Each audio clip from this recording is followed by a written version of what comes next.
40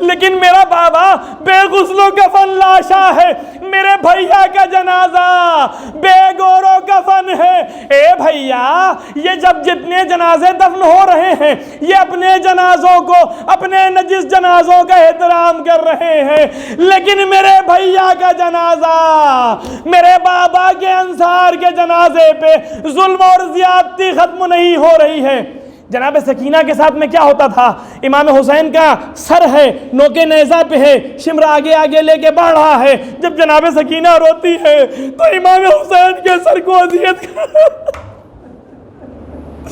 جب اذیت کرنا شروع کرتا ہے، سکینہ تڑپ جاتی ہے، اے بابا، ارے آپ کے مرنے کے، آپ کی شہادت کے بعد بھی ان ظالموں نے نہ آپ کو سکون لینے دیا، نہ مجھے سکون لینے دیا۔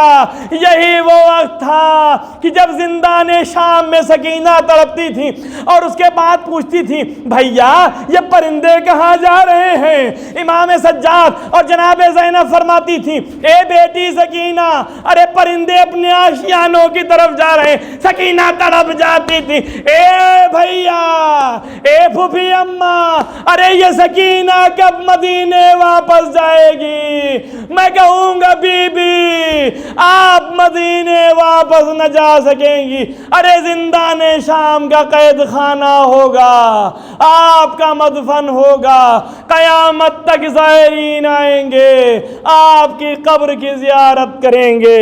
الا لعنت اللہ علی القوم الظالمین وسیعلم الذین ظلموا ای منقلب ینقلبون۔ معبود ہمارے ان چھوٹے سے اعمال کو قبول فرما، جو پریشان حال ہیں ان کی پریشانیوں کو دور فرما۔